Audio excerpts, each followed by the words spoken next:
Mon père a crié pendant le dîner de famille, « Tu es le fils le plus égoïste que j'ai jamais connu. » Je me suis levée et je suis partie.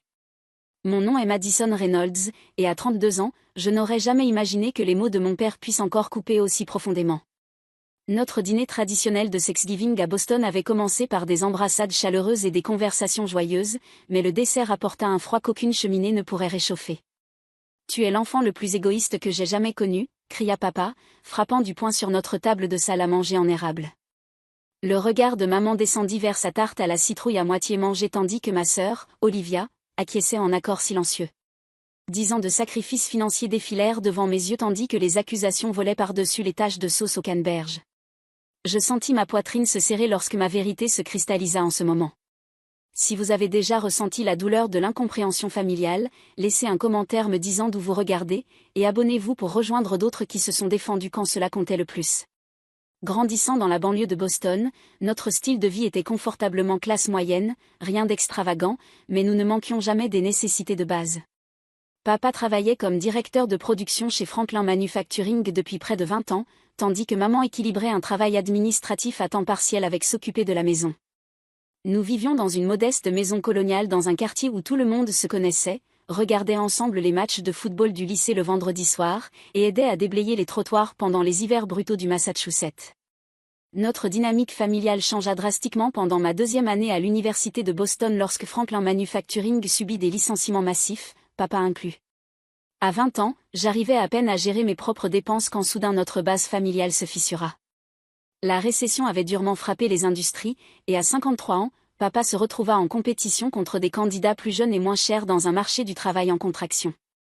Ses allocations chômage ne couvraient qu'une fraction de son salaire précédent, et le revenu à temps partiel de maman ne pouvait combler l'écart. Les paiements hypothécaires prirent du retard tandis que leurs économies diminuaient rapidement. Je me souviens encore de la nuit où maman appela, sa voix tremblante tandis qu'elle expliquait qu'ils avaient reçu un avis de saisie. Sans hésitation, j'acceptai des emplois supplémentaires, servant aux tables au restaurant italien Marinoes les week-ends, donnant des cours particuliers de calcul les mardis et jeudis soirs, et travaillant comme employé à la librairie du campus entre les cours. Le sommeil devint un luxe tandis que je maintenais les exigences de ma bourse d'études et envoyais à la maison tout ce que je pouvais rassembler. En ma dernière année, je contribuais à près de 60% de leurs paiements hypothécaires tandis que je regardais mes camarades planifier des voyages exotiques de remise de diplôme.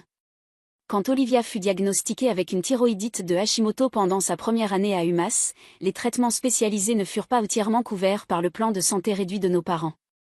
Je reportai mes plans d'études supérieures, acceptant un poste de niveau débutant chez Freeman Financial Advisors, canalisant mon diplôme d'économie vers un salaire stable qui pourrait aider à couvrir les factures médicales d'Olivia. Les heures supplémentaires et le réseautage impitoyable portèrent leurs fruits tandis que je montais d'analyste à associé puis consultant senior dans les 5 années suivantes, chaque promotion apportant non pas des conforts personnels supplémentaires, mais une plus grande capacité à soutenir ma famille en difficulté. Mon propre appartement resta un petit studio à Somerville, meublé principalement d'articles de seconde main et de vente de vacances, tandis que près de 40% de mes revenus retournaient chez mes parents. Papa finit par trouver du travail comme superviseur d'équipe dans un entrepôt, gagnant environ la moitié de son salaire précédent, avec le double de l'usure physique sur son corps vieillissant. Maman prit des heures supplémentaires au cabinet médical où elle travaillait, mais son salaire administratif compensait à peine les coûts croissants des services publics et des taxes foncières dans notre quartier de plus en plus gentrifié. Pendant ce temps, Olivia obtint son diplôme en communication, mais sautait entre des stages non rémunérés et des postes temporaires, revenant souvent à la maison entre emplois et s'attendant à ce que je couvre les paiements de voiture pendant ces périodes de transition. Ce qui avait commencé comme une assistance d'urgence se transforma graduellement en contribution mensuelle attendue. Je payais pour les réparations domiciliaires, couvris les primes d'assurance, contribuais aux taxes foncières, et finançais les vacances familiales sous prétexte de cadeaux, tout en gardant secrètement des feuilles de calcul de chaque dollar dépensé. Pendant tout cela, l'appréciation se transforma lentement en attente, puis en droit acquis, et finalement en critique quand mon assistance ne s'élargissait pas proportionnellement à chaque modeste augmentation de salaire. Tu devrais voir le bonus que le fils de Mitchell leur a donné pour leur anniversaire, mentionnait maman de manière désinvolte pendant les appels du dimanche, où la fille des Henderson leur a acheté une nouvelle voiture pour Noël, comme si ces exemples devaient établir la norme pour mes dons. Papa devint de plus en plus critique de mes choix de carrière, suggérant que je n'étais pas assez agressive dans la poursuite de promotion ou questionnant pourquoi je ne m'étais pas orientée vers la banque d'investissement où était le vrai argent. Le fait que j'avais sacrifié ma propre stabilité financière, mes épargnes retraite et mes jalons personnels comme l'acquisition d'une maison disparue de leur mémoire, remplacée par des comparaisons avec des pères fictifs qui soutenaient apparemment leur famille plus généreusement. Personne ne semblait remarquer ma gratification différée ou ne questionnait pourquoi une consultante financière senior vivait encore comme une nouvelle diplômée, conduisait une berline de 10 ans, ou ne prenait jamais de vacances qui n'étaient pas centrées sur les obligations familiales à la maison. Le Thanksgiving avait toujours eu une signification spéciale dans la maison des Reynolds, un moment où les tensions familiales diminuaient temporairement sous l'arôme de dinde rôtie et la sauce à la sauge caractéristique de maman. Cette année, je m'étais offert une bouteille premium de Cabernet Sauvignon de Napa Valley malgré mon budget mensuel strict, et j'avais passé le mardi soir à préparer une gelée maison de canneberge orange et une casserole de courge beurre pour contribuer au festin. Ma cuisine exiguë accommodait à peine mes ambitions, mais j'étais déterminée à apporter quelque chose de spécial à la table familiale. Ce matin-là, j'appelais Lorraine, ma meilleure amie depuis l'université, tandis que je mettais la dernière main à mon chez-Essecac à la citrouille. J'ai eu la promotion, lui dis-je avec animation, équilibrant mon téléphone entre oreilles et épaules tandis que j'enveloppais du papier d'aluminium autour du moule. Gestionnaire senior de portefeuille. C'est officiel depuis hier après-midi. Lorraine cria avec l'enthousiasme approprié, exigeant des détails sur l'augmentation de salaire et les nouvelles responsabilités. Quand elle demanda si j'avais dit à ma famille, mon animation diminua visiblement. Je garde ça pour aujourd'hui, admis-je, me souvenant du dîner de Noël de l'année dernière quand papa avait répondu à la nouvelle de mon bonus de performance trimestrielle avec un « il était temps qu'ils reconnaissent ta valeur » dédaigneux, avant de promptement demander si cela signifiait que je pourrais finalement les aider à remplacer leur chauffe-eau vieillissant. Souviens-toi de ce que Dr. Winters a dit sur les limites, avertit Lorraine, référençant les suggestions continues de ma thérapeute pour établir des relations financières plus saines avec ma famille. Pendant 6 mois, je voyais Dr. Winters, une psychologue compatissante spécialisée dans les dynamiques familiales, qui m'avait gentiment mais persistamment encouragée à reconnaître les patterns d'exploitation financière dans mes relations familiales. « Et tu n'es pas leur plan de retraite », me rappelait-elle lors de notre dernière session, et l'amour ne devrait pas venir avec une étiquette de prix. J'acquiesçais en accord tout en rejetant intérieurement la possibilité d'implémenter réellement de telles limites. C'étaient les gens qui m'avaient élevé, soutenu mes ambitions éducatives et applaudi à mes graduations. Comment pourrais-je soudainement commencer à dire non ? Le voyage chez mes parents cet après-midi-là était chargé d'émotions conflictuelles, fierté pour mes accomplissements professionnels, espoir de célébration authentique de mon succès, anxiété concernant les discussions financières inévitables, et un mince fil de ressentiment que je n'étais pas encore prête à reconnaître. La gloire automnale de la Nouvelle-Angleterre avait disparu vers l'aridité du début de l'hiver, les branches nues d'érable s'étendant comme des doigts arthritiques contre un ciel d'étain qui menaçait neige avant la soirée. J'arrivais 20 minutes en avance, les poches de réponses répétées préparées pour les pics subtils usuels et les questions financières. Maman me salua avec son étreinte chaleureuse caractéristique, l'arôme de cannelle et muscade s'accrochant à son cardigan tandis qu'elle s'exclamait sur mes contributions au repas. Papa offrit une poignée de main ferme et une tape sur l'épaule, sa démonstration standard d'affection, avant de retourner au match de football qui explosait depuis la télévision du salon.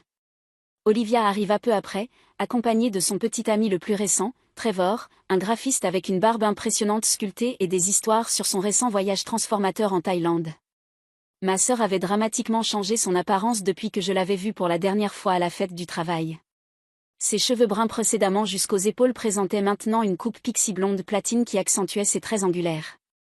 Elle reconnut à peine mon annonce de promotion avec un « c'est super », Mads distrait avant de se lancer dans un récit élaboré sur ses aspirations de lancer une entreprise de coaching de bien-être, complète avec tableaux de vision et journaux de manifestation, mais notamment sans aucune mention des sources de capital initial. La conversation initiale du dîner maintint une apparence de normalité, discussion sur les problèmes de santé de parents éloignés, développement du quartier, et explication enthousiaste de Trevor sur la culture de la nourriture de rue thaïlandaise. Pourtant, des sous-courants subtils de tension émergeaient entre passer les plats et complimenter la cuisine de maman. Papa mentionna que les Johnson de la maison d'Axe en Grave-Côté avaient installé une cuisine extérieure personnalisée pour les divertissements d'été. Maman référença de manière désinvolte son prochain 40e anniversaire, soulignant comment ses amis, les Williamson, avaient renouvelé leurs vœux aux Bermudes. Olivia dirigea habilement les conversations vers sa vision entrepreneuriale, laissant tomber des indices sur les besoins d'investissement initial et les coûts de start-up avec la précision de missiles guidés visant ma situation financière récemment améliorée. Chaque commentaire atterrit comme de petites coupures de papier, individuellement insignifiantes mais cumulativement douloureuses tandis qu'elles s'accumulaient pendant le repas. Je maintins ma composure, redirigeant les conversations vers un territoire neutre tout en calculant silencieusement combien de mon augmentation de promotion était déjà mentalement allouée par des membres de famille qui ne s'étaient pas donné la peine de demander sur les responsabilités supplémentaires qui accompagnaient mon ajustement salarial. L'atmosphère devint de plus en plus tendue quand le dessert arriva, avec des soupirs subtils de maman quand je refusais de commenter ses plans d'anniversaire et des commentaires pointus de papa sur les gens axés sur la carrière qui oublient ce qui compte vraiment dans la vie. Ma façade soigneusement maintenue commença à développer des fissures capillaires quand Olivia décrivit son concept d'entreprise de bien-être pour la 3e fois, maintenant avec des chiffres spécifiques sur les coûts de développement de sites web et les programmes de coaching d'entreprise qu'elle avait recherchés. Quand Trevor suggéra avec enthousiasme que je pouvais facilement passer un chèque pour une si modeste somme, étant donné mon travail chic en finance, quelque chose en moi changea imperceptiblement, comme le tremblement initial avant un glissement de terrain. Le point de rupture arriva de manière inattendue sur la tarte à la citrouille de maman quand papa demanda sur ma planification de retraite, non par inquiétude pour mon futur, mais comme point de lancement pour ses propres préoccupations financières. « Tu dois avoir un 4 cents un cas substantiel maintenant ?» commenta-t-il entrebouché de desserts couverts de crème fouettée. Le marché a été favorable aux investisseurs conservateurs. Je pris une gorgée lente de café, me préparant avant de répondre honnêtement. En fait, j'ai dû réduire mes contributions retraite cette année. J'essaie d'économiser pour un acompte d'appartement. Le silence soudain autour de la table sembla un vide, aspirant l'oxygène et ne laissant que la tension à sa place. La fourchette de papa heurta contre son assiette à dessert tandis que son expression s'assombrit. Un appartement ? Tu penses à l'immobilier maintenant ? Et qu'en est-il d'aider ta mère et moi avec l'augmentation des taxes foncières ? Elles ont augmenté de 12% rien que cette année. Mon estomac se serra tandis que je mesurais ma réponse soigneusement. J'ai aidé avec votre hypothèque et facture de service public pendant près d'une décennie, papa. À un moment donné, j'ai besoin de commencer à construire mon propre futur aussi. Son visage devint rouge cramoisi, commençant au cou et se répandant vers le haut comme du mercure dans un thermomètre. Ton propre futur, balbutia-t-il, sa voix montant à chaque syllabe. Pendant que nous avons lutté pour garder notre maison. Pendant que ta sœur peut à peine payer ses médicaments. Il frappa la paume de sa main contre la table, faisant sauter les couverts. Tu es l'enfant le plus égoïste que j'ai jamais connu. Ne faisant jamais de vrais sacrifices pour cette famille. Le mot enfant me frappa comme un coup physique. Papa glissait encore occasionnellement sur les pronoms masculins malgré ma correction il y a des années.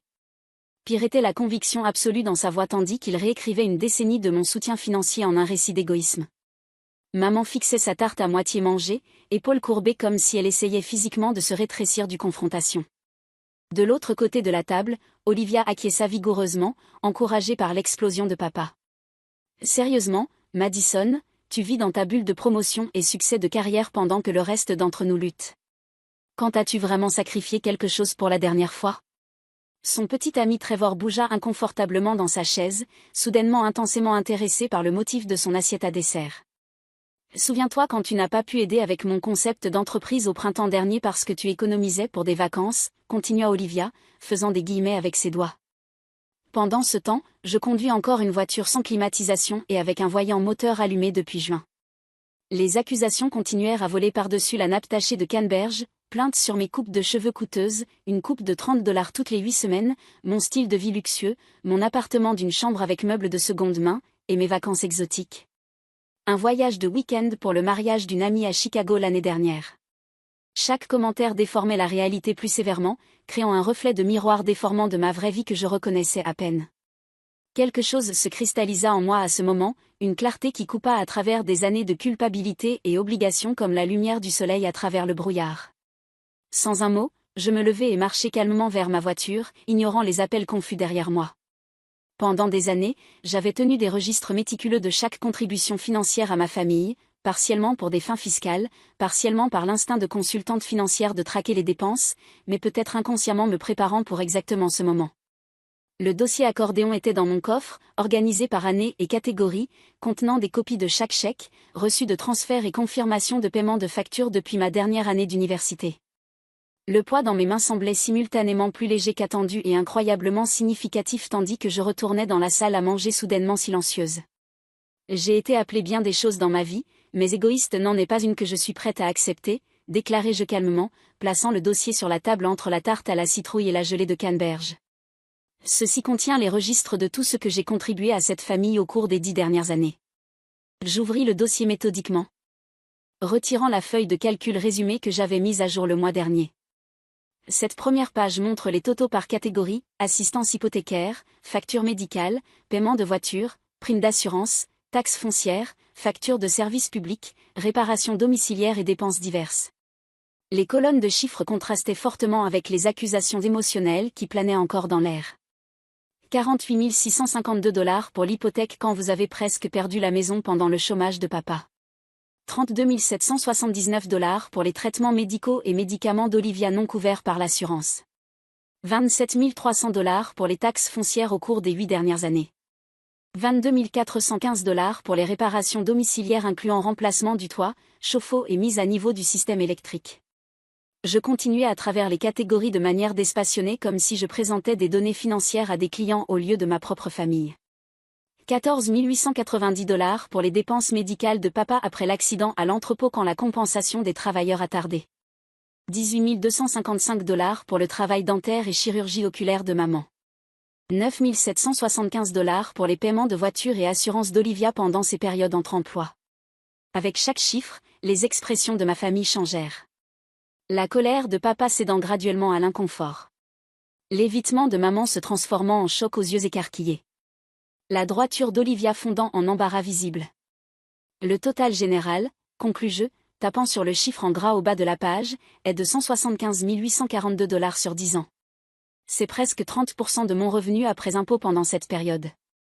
Trevor murmura quelque chose qui ressemblait à « putain de merde » tout bas tandis qu'Olivia lui lançait un regard de mise en garde. Cela n'inclut pas les cadeaux de Noël, cadeaux d'anniversaire ou vacances familiales que j'ai financés, ajoutai-je, fermant le dossier gentiment. Il n'y ne tient compte du diplôme d'études supérieures que je n'ai pas poursuivi, les promotions que je n'ai pas acceptées parce qu'elles exigeaient une relocalisation, ou les épargnes retraites que j'ai reportées. Ma voix resta ferme malgré l'émotion grandissant dans ma poitrine. J'ai vécu dans le même appartement d'une chambre pendant 8 ans, conduit une voiture avec 140 000 miles, et possède exactement 2 costumes professionnels que j'alterne pour les réunions importantes. Je n'ai pas pris de vacances non familiales en 5 ans. Je regardais directement mon père, dont le visage avait perdu sa couleur précédente. Je ne partage pas ceci parce que j'attends de la gratitude ou un remboursement. J'ai aidé parce que c'est ce que font les familles. Mais je ne peux pas accepter d'être appelé égoïste par les mêmes personnes qui ont bénéficié de mes sacrifices pendant la dernière décennie. Le silence suivant mon discours s'étira comme un élastique prêt à claquer, chargé de reconnaissance stupéfaite tandis que ma famille traitait la réalité documentée de mon soutien financier. La bouche de papa s'ouvrit et se ferma sans mot tandis que la main de maman trembla quand elle atteignit le dossier, hésitant avant de faire contact comme s'il pourrait la brûler. Cela ne signifie pas que je ne vous aime pas, continuai-je, ma voix s'adoucissant légèrement. Mais cela signifie que je mérite le respect de base et la reconnaissance de mes contributions au lieu de critiques pour finalement considérer mon propre futur. Sans flouriture dramatique ou voix élevée, je pris mon manteau du porte-manteau du couloir, saisis mon sac et me dirigeai vers la porte. Je vais prendre du recul du soutien financier pendant que nous réévaluons notre relation. Le paiement hypothécaire, services publics et assurance voiture d'Olivia seront débités ce mois-ci puisqu'ils sont en prélèvement automatique, mais je vais annuler ces arrangements demain. Personne ne bougea pour m'arrêter tandis que je sortais, fermant la porte d'entrée fermement derrière moi. L'air frais de novembre frappa mon visage comme un réveil, portant l'arôme de fumée de bois des cheminées voisines et la promesse de la première neige de la saison. Ce n'est qu'une fois en sécurité dans ma voiture, 3 pâtés de maison loin de la maison de mes parents, que le barrage émotionnel se rompit. Mes mains tremblèrent si violemment que je dus me garer, incapable de voir à travers les larmes soudainement coulant sans contrôle sur mon visage. 10 ans de ressentiment supprimé, blessures non reconnues et stress financier éruptèrent en sanglots qui déchiraient les entrailles, me laissant haletante contre le volant. Mon téléphone commença à vibrer incessamment en minutes, d'abord avec des messages textes d'Olivia, « Tu ne peux pas juste lâcher une bombe comme ça et partir », puis des messages vocaux de maman, « S'il te plaît reviens pour qu'on puisse discuter de ça calmement », et finalement des appels de plus en plus urgents de papa que je refusais sans écouter ces messages. La cascade de notifications devint finalement si distrayante que je silençai mon téléphone entièrement, me concentrant plutôt sur naviguer les routes glissantes de Grésil vers le seul endroit où je pouvais penser aller. Lorraine répondit à sa porte en pantalon de pyjama flanelle et un sweatshirt oversized d'Harvard, son expression changeant instantanément de confusion à préoccupation quand elle registra mon visage taché de larmes. « Oh chérie », murmura-t-elle, me tirant dans une étreinte féroce sans exiger d'explication. « Entre. » Son appartement offrait tout ce que le mien ne pouvait pas en ce moment, distance physique de ma famille, la sécurité émotionnelle de 20 ans d'amitié, et une perspective non obscurcie par l'obligation familiale. Lorraine écouta sans interruption tandis que je racontais la confrontation du dîner, servant à nous deux des verres généreux de Merlot et occasionnellement serrant ma main en soutien silencieux. « Tu sais que c'était inévitable, n'est-ce pas ?» dit-elle finalement quand j'épuisai mon récit. Dr. Winters prédit cette explosion depuis des mois. Elle plia ses jambes sous elle sur le canapé, m'étudiant avec un regard direct qui intimidait nos camarades d'université mais représentait toujours la vérité sans vernis pour moi. Tu as été leur filet de sécurité financier si longtemps qu'ils ont arrêté de voir le filet et ont commencé à croire qu'ils pouvaient voler seuls. La métaphore me frappa avec une clarté inattendue. Je n'aidais pas ma famille à se tenir debout, mais plutôt permettais une situation précaire où ils restaient perpétuellement dépendants tout en ressentant simultanément cette dépendance. Lorraine offrit sa chambre d'hôte sans hésitation quand je confessai que je ne pouvais pas faire face à retourner dans mon appartement vide encore. « Reste aussi longtemps que tu as besoin », insista-t-elle, fournissant une brosse à dents encore emballée et un ensemble de pyjamas propres. Considère ça comme paiement pour toutes ces sessions de tutorat de calcul en 2e année. Malgré l'épuisement physique, le sommeil se révéla élusif cette nuit-là tandis que mon esprit reproduisait infiniment la confrontation du dîner, générant des scénarios alternatifs et imaginant des conversations encore à venir. Mon téléphone continua sa vibration silencieuse sur la table de chevet, 17 appels manqués, 34 messages textés en comptant. Le matin, l'épuisement émotionnel s'était installé dans un calme étrange, comme la tranquillité sinistre après une tempête dévastatrice. Autour du café, Lorraine et moi stratégisâmes mes prochaines étapes avec la précision clinique des consultantes financières que nous étions toutes les deux. D'abord les affaires pratiques comme changer les paiements automatiques et protéger mes comptes financiers, puis les limites émotionnelles incluant une période suggérée de non-contact pour permettre le temps de traitement pour tous. Souviens-toi qu'établir des limites n'est pas une punition, me rappela Lorraine, faisant écho au refrain fréquent de Dr. Winters. C'est créer un espace sain pour que les relations puissent potentiellement guérir. Malgré l'approche rationnelle, des vagues d'émotions conflictuelles continuèrent à me laver pendant la journée. La libération se mélangeait avec la douleur, la détermination ombrée par la culpabilité, la clarté suivie par l'incertitude. Chaque notification de ma famille déclenchait une anxiété fraîche, pourtant je maintins ma distance numérique, me concentrant plutôt sur les étapes pratiques qui établiraient mes limites nouvellement trouvées. Le lundi matin me trouva à l'agence de ma banque quand ils ouvrirent, retirant systématiquement les paiements automatiques à la compagnie hypothécaire de mes parents, fournisseurs de services publics et diverses dépenses d'Olivia. L'expression du gestionnaire personnel resta professionnellement neutre tandis que je fermais les comptes conjoints établis pour l'accès d'urgence qui étaient devenus des conduits pour des retraits réguliers. L'après-midi, j'avais contacté ma thérapeute pour une session d'urgence, soumis la paperasserie pour ma nouvelle demande de location d'appartement, et initié le processus de démêler près d'une décennie d'enchevêtrement financier de ce qui aurait dû être de simples liens familiaux. Tandis que je me concentrais sur reconstruire les limites, ma famille expérimenta les étapes progressives du retrait financier avec un désespoir croissant. Leurs réponses initiales, principalement colère et accusation de cruauté, se transformèrent graduellement quand les réalités pratiques émergèrent dans les jours suivant Thanksgiving. Papa découvrit la précarité de leur situation d'abord quand il essaya de faire un achat en ligne et trouva sa carte de crédit conjointe refusée pour avoir atteint sa limite, une carte pour laquelle je faisais des paiements minimums depuis des années. Son message vocal arrogant sur les erreurs de compte céda rapidement à la confusion quand le représentant du service client expliqua qu'aucun paiement n'avait été reçu ce mois-ci. Le rappel automatisé de la compagnie hypothécaire sur leur prochain paiement arriva dans la boîte de réception de mes parents le mardi matin, déclenchant la première tentative de réconciliation de maman. Un message texte soigneusement rédigé exprimant une préoccupation sur un malentendu au lieu de reconnaître leur dépendance financière. Le mercredi après-midi, Olivia reçut notification que sa police d'assurance auto serait annulée le 1er décembre dû au non-paiement, provoquant une rafale de messages de plus en plus pris de panique alternant entre accusations, comment tu peux faire ça sans avertissement, et marchandage. J'ai un entretien la semaine prochaine, j'ai juste besoin de couverture jusque-là. Sa crise croissante devint évidente à travers les rapports de Lorraine quand ma famille commença à contacter des connaissances mutuelles dans des tentatives de me joindre après que je maintins mon silence numérique. Ta mère a appelé ma mère, m'informa Lorraine pendant le déjeuner près de mon bureau le jeudi. Apparemment ils se démènent pour découvrir quelles factures sont en retard et lesquelles sont sur le point d'être dues. Ton père ne savait même pas que les taxes foncières sont dues trimestriellement. La connaissance apporta des émotions complexes, inquiétude pour leur bien-être luttant contre la reconnaissance que ce réveil financier était très en retard. Pendant ce temps, la mythologie familiale commença à se réécrire en mon absence. À travers des connexions mutuelles, j'appris que mes parents avaient convoqué une réunion familiale d'urgence incluant ma tante Patricia, sœur de maman, et mon oncle Robert, frère de papa, ostensiblement pour discuter l'effondrement et comportement préoccupant de Madison. Selon la mère de Lorraine, qui entendit directement de tante Patricia, ma sortie dramatique était caractérisée comme une crise de fille ingrate au lieu d'établissement légitime de limites après des années d'exploitation. Elle a toujours été émotionnellement fragile, ma mère confia supposément aux parents, omettant commodément toute mention des reçus financiers que j'avais présentés ou des années de soutien non reconnus. Oncle Robert, un comptable retraité avec un engagement à vie à l'indépendance financière, demanda apparemment clarification sur ces allégations financières, créant la première fissure dans leur récit révisionniste. Quand confrontés avec les chiffres spécifiques que j'avais documentés, mes parents confirmèrent à contre-cœur l'ampleur générale tout en minimisant sa signification, caractérisant mes contributions comme aide occasionnelle pendant des périodes difficiles au lieu du soutien systématique qu'elles représentaient réellement. 2 semaines après Thanksgiving, la panique financière authentique s'installa quand les rappels de paiement hypothécaire escaladèrent vers des avis de retard et les compagnies de services publics envoyèrent des avis de déconnexion. Le salaire modeste de superviseur d'entrepôt de mon père et la position administrative de maman fournissaient seulement assez pour les dépenses de vie de base, encore moins les obligations financières supplémentaires que j'avais silencieusement gérées. Avec les factures de décembre approchant et les dépenses de vacances se profilant, ils firent face à la réalité frappante de leur dépendance.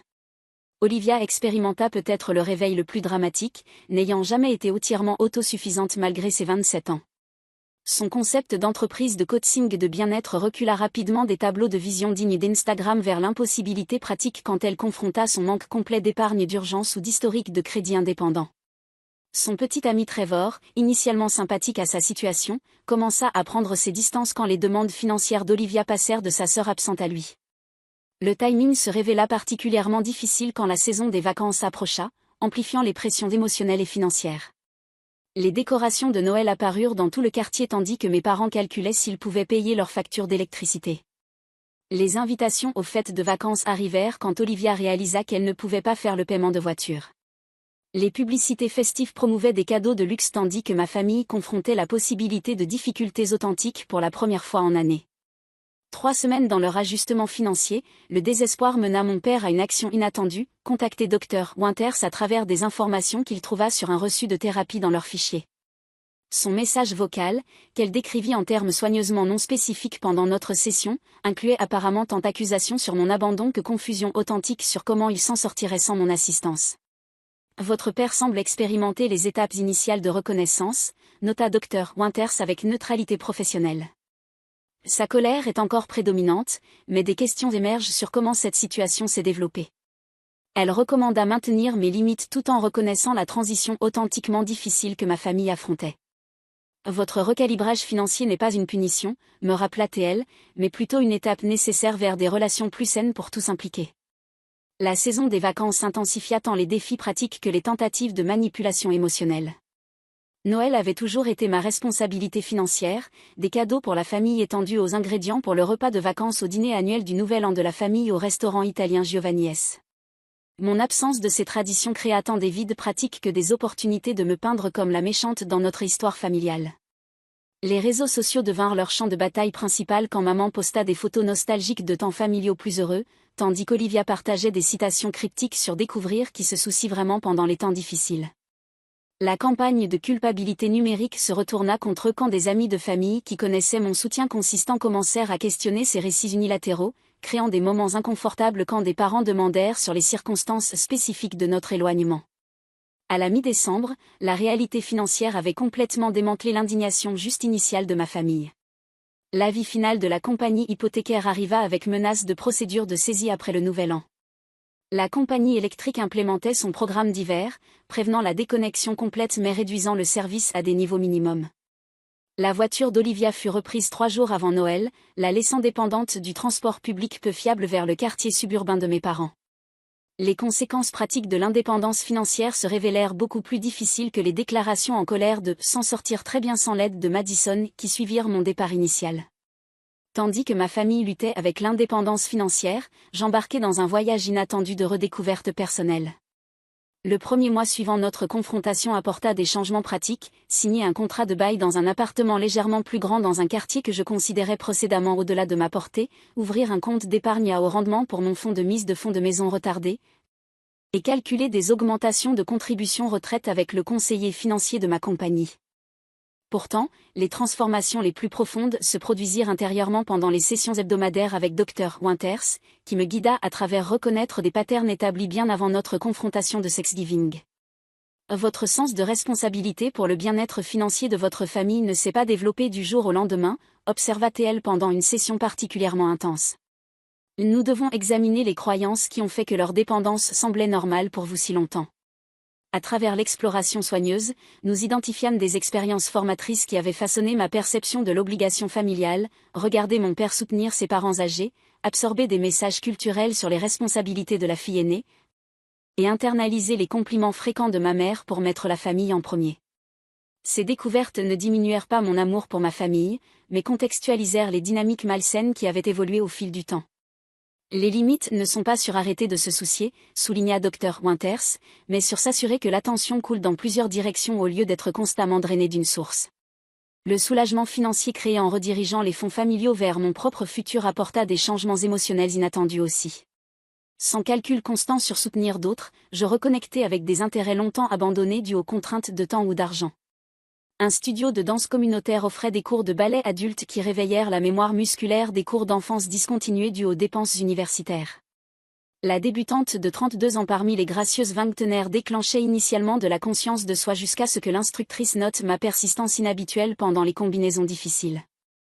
Vous avez une discipline naturelle, commenta-t-elle après mon 4e cours. C'est plus rare que le talent naturel. Les cours du mercredi soir devinrent des engagements sacrés avec moi-même, 90 minutes quand les feuilles de calcul financières et complications familiales se dissolvaient dans un focus physique pur et des mélodies classiques. D'autres intérêts dormants ressurgirent comme s'ils étaient précédemment submergés sous les obligations familiales, rejoindre un club de lecture local focalisé sur la littérature internationale, faire du bénévolat mensuellement dans un programme d'alphabétisation financière pour étudiants du secondaire, accepter des invitations de randonnée de fin de semaine précédemment refusées dues aux engagements familiaux à Boston. Une rencontre occasionnelle pour café avec Ryan Parker, un avocat corporatif que je rencontrais à travers le programme de bénévolat, évolua vers des conversations de dîner qui s'étendaient au-delà des heures de fermeture du restaurant. Ces questions réfléchies sur mes aspirations de carrière et intérêts authentiques dans ma passion redécouverte pour le ballet contrastaient fortement avec les interactions familiales centrées sur ce que je pouvais fournir au lieu de qui je devenais. Vous vous illuminez quand vous parlez de vos étudiants dans le programme d'alphabétisation, nota-t-il pendant notre 3e dîner ensemble. Avez-vous déjà considéré l'enseignement comme chemin à long terme ? De telles questions sur mes désirs authentiques au lieu des attentes d'autres semblaient révolutionnaires après des années de discussions familiales focalisées exclusivement sur les praticités financières. La reconnaissance professionnelle arriva à côté de la croissance personnelle quand la directrice générale de ma compagnie complimenta mes contributions à un portefeuille client particulièrement difficile. Vous avez montré un focus exceptionnel ces derniers mois, nota-t-elle pendant notre révision trimestrielle. Le retournement du compte Stevens était un travail impressionnant. La reconnaissance de ma valeur sans demande financières accompagnantes semblait rafraîchissamment directe, renforçant les observations de Dr. Winters sur les relations saines versus extractives. Le soutien émergea de sources inattendues quand la nouvelle de mon éloignement familial circula à travers les canaux de famille étendus. Oncle Robert, frère aîné de mon père qui avait maintenu l'indépendance financière malgré des revers économiques similaires, tendit la main avec une perspective qui valida ma décision difficile.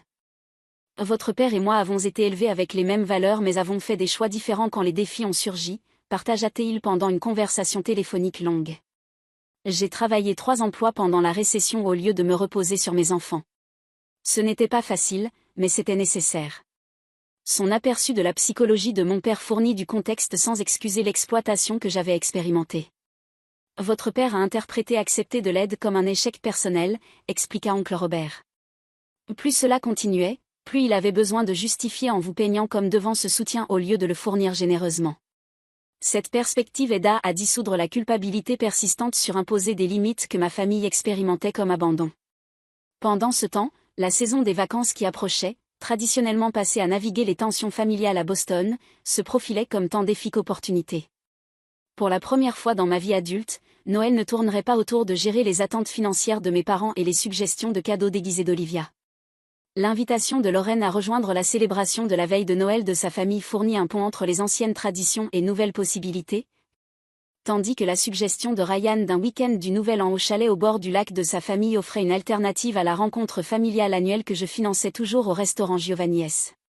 Créer de nouvelles traditions se révéla simultanément libérateur et désorientant.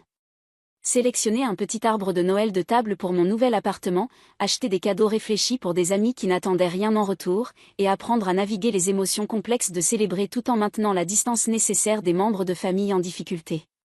Dr. Winters fournit de la perspective pendant notre session pré-Noël. Les vacances intensifient les dynamiques familiales parce qu'elles sont chargées d'attentes et traditions. Votre famille expérimente leur premier Noël financièrement indépendant en année, ce qui est nécessaire mais indéniablement difficile pour tous. Elle m'aida à élaborer des limites qui protégeaient mon bien-être tout en reconnaissant la préoccupation authentique pour l'ajustement de ma famille.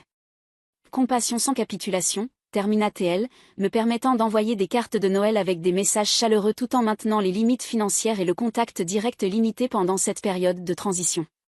L'appel vidéo du matin de Noël avec Lorraine de la maison de ses parents dans le Vermont captura ce nouvel équilibre, jouissance authentique des traditions de vacances sans le sous-courant d'anxiété financière qui avait caractérisé les célébrations familiales pendant la dernière décennie. « Tu sembles différente », observa Lorraine tandis que nous déballions virtuellement les cadeaux à travers les lignes d'état. Plus présente d'une certaine manière. L'observation cristallisa ma transformation intérieure. Je participais finalement à ma propre vie au lieu de fonctionner principalement comme solution aux problèmes financiers d'autres. 6 mois après la confrontation de Thanksgiving qui transforma notre dynamique familiale, le printemps arriva à Boston avec sa combinaison caractéristique de froid persistant et nouvelle croissance insistante. Ma propre vie avait fleuri dans des directions inattendues, le petit mais lumineux appartement d'une chambre que j'avais acheté en mars, les aventures de randonnée de fin de semaine avec Ryan qui évoluèrent vers une routine confortable, et la certification professionnelle que j'avais finalement complétée avec le temps et ressources précédemment détournées vers le soutien familial. L'indépendance financière avait été une courbe d'apprentissage raide pour ma famille, exigeant des ajustements que peu imaginaient possibles quand notre confrontation commença. Maman avait augmenté ses heures administratives au statut à temps plein, sécurisant des bénéfices de santé modestes qui réduisirent ses dépenses médicales. Papa avala sa fierté et accepta une position dans la compagnie de gestion de propriété de son frère, oncle Robert, lui permettant de réduire la tension physique du travail d'entrepôt tout en maintenant un revenu stable. Plus significativement, il réduit de leur maison suburbaine de 4 chambres à un condo de 2 chambres plus proche de leur lieu de travail, éliminant l'hypothèque onéreuse qui avait consommé tant de mon revenu au cours des années. Olivia expérimenta peut-être la transformation la plus profonde, confrontant l'indépendance financière authentique pour la première fois à 28 ans. La reprise de sa voiture devint un catalyseur pour des changements pratiques, déménager de la maison suburbaine de nos parents vers un appartement partagé près du système de transport public de Boston, accepter une position de niveau débutant dans une compagnie de marketing local au lieu d'attendre son rôle idéal, et développer l'alphabétisation financière de base sous la guidance patiente d'oncle Robert. Notre réconciliation commença graduellement, initiée par la lettre manuscrite de maman en février reconnaissant des manières spécifiques qu'ils avaient pris mon soutien pour acquis tout en exprimant un regret authentique pour la confrontation de Thanksgiving. Nous n'avons jamais voulu devenir dépendants, écrivit-elle en script soigneux. Chaque crise semblait temporaire jusqu'à ce que soudainement des années passent avec vous portant des fardeaux qui n'ont jamais été les vôtres à porter. La lettre évita la manipulation émotionnelle ou les demandes financières, se concentrant plutôt sur la responsabilité et son espoir de guérison éventuelle, signe du travail personnel qu'elle avait commencé avec un conseiller à leur église. Le voyage de papa vers la réconciliation se révéla plus compliqué, sa fierté créant des barrières à la reconnaissance directe que maman avait réussi. Son contact initial vint à travers oncle Robert, qui rapporta la lutte de papa pour verbaliser ses émotions complexes sur notre éloignement. Il n'a jamais été bon avec les mots, expliqua oncle Robert pendant un déjeuner de rencontre au début du printemps. Mais il n'a pas manqué un jour de travail depuis qu'il a commencé à la compagnie, et il rencontre le pasteur Williams hebdomadairement pour discuter les relations familiales. Ces efforts indirects représentèrent des étapes significatives pour un homme qui avait précédemment canalisé l'inconfort émotionnel en critique ou demande financière. Notre première conversation directe se produisit en avril, une rencontre prudente pour café en territoire neutre à mi-chemin entre nos maisons. L'embarras initial céda graduellement à une conversation authentique, si hésitante, quand papa décrivit son processus de réduction, nouvelle discipline budgétaire, et le rôle consultatif qu'il avait développé dans la compagnie d'oncle Robert. « Votre mère garde ce dossier » admit-il, regardant sa tasse de café au lieu de rencontrer mes yeux. Celui avec tous les reçus, dit que ça lui rappelle de ne jamais prendre l'aide de quelqu'un pour acquis à nouveau. Cette reconnaissance oblique de ma décennie de soutien représenta une percée dans son pattern typique de minimiser les contributions qui ne s'alignaient pas avec sa perception de soi comme pourvoyeur familial. La transformation d'Olivia se révéla plus surprenante quand l'indépendance authentique favorisa la maturité précédemment cachée sous le droit acquis. Notre relation se reconstruisit lentement à travers des déjeuners mensuels de sœurs, où les sujets financiers restèrent hors limite par accord mutuel. Je n'ai jamais appris à me soutenir parce que personne ne s'attendait à ce que je le fasse, confessa-t-elle pendant notre 3e déjeuner. C'est terrifiant et épuisant, mais aussi étrangement satisfaisant de payer mes propres factures. L'entreprise de coaching de bien-être resta son rêve à long terme, mais elle développa des étapes pratiques vers cet objectif, établir des épargnes d'urgence, développer des compétences commercialisables à travers sa position actuelle, et rechercher des cours d'affaires dans les collèges communautaires au lieu d'attendre un financement immédiat de sources externes. En été, nous avions établi de nouveaux paramètres familiaux qui équilibraient la connexion avec les limites appropriées. Les dîners familiaux mensuels remplacèrent les obligations hebdomadaires, avec chaque adulte responsable de leurs propres besoins financiers au lieu d'attentes non dites de mon soutien. Ces rencontres incluaient parfois Ryan, dont la perspective externe aida à maintenir nos dynamiques plus saines quand les anciens patterns menaçaient de réémerger. Papa glissait occasionnellement dans les plaintes financières ou demandes indirectes, mais les corrections de cours gentilles de maman et mes propres limites fermes prévinrent la régression vers l'exploitation précédente. La leçon la plus profonde émergea non de confrontations dramatiques mais à travers le renforcement consistant de limitations saines. Les liens familiaux authentiques renforcent au lieu d'épuiser leurs membres. Aimer quelqu'un ne signifie pas financer leurs choix, et les relations construites sur le respect mutuel durent plus que celles fondées sur la dépendance financière. Mes aperçus professionnels comme consultante financière trouvèrent une application inattendue dans l'établissement d'assistance structurée, quand appropriée. Quand maman eut besoin de travail dentaire non couvert par son assurance, j'offris une contribution clairement définie avec des limites spécifiques au lieu de responsabilités ouvertes. Quand Olivia demanda guidance sur établir son entreprise, je fournis consultation sur son plan d'affaires au lieu de capital initial. Ces limites permirent la générosité authentique sans permettre la dépendance renouvelée. Le cadeau final de cette confrontation douloureuse de Thanksgiving ne fut pas l'indépendance financière, mais plutôt l'opportunité pour des relations authentiques basées sur le respect mutuel au lieu de l'obligation ou exploitation. Maman découvrit des forces au-delà de son identité précédente comme épouse dépendante. Papa trouva de la valeur d'en contribuer appropriément au bien-être familial au lieu de critiquer les efforts d'autres, et Olivia développa l'autosuffisance qu'aucun financement externe n'aurait pu fournir. Pour moi-même, la transformation s'étendit au-delà de la liberté financière vers des changements fondamentaux d'identité, reconnaître ma valeur au-delà de ce que je pouvais fournir aux autres, établir des relations où l'attention coulait réciproquement au lieu d'une seule direction, et construire des plans futurs basés sur des désirs authentiques au lieu des attentes d'autres. Le modeste appartement que j'achetais représentait non seulement un investissement financier, mais la croyance en mon droit de prioriser les objectifs personnels à côté des connexions familiales. La relation croissante avec Ryan démontra des possibilités de partenariat inimaginables pendant des années d'enchevêtrement financier familial. Les cours mensuels de ballet, randonnées de fin de semaine et discussions nocturnes de livres reflétèrent l'investissement dans le développement personnel précédemment sacrifié aux besoins financiers d'autres.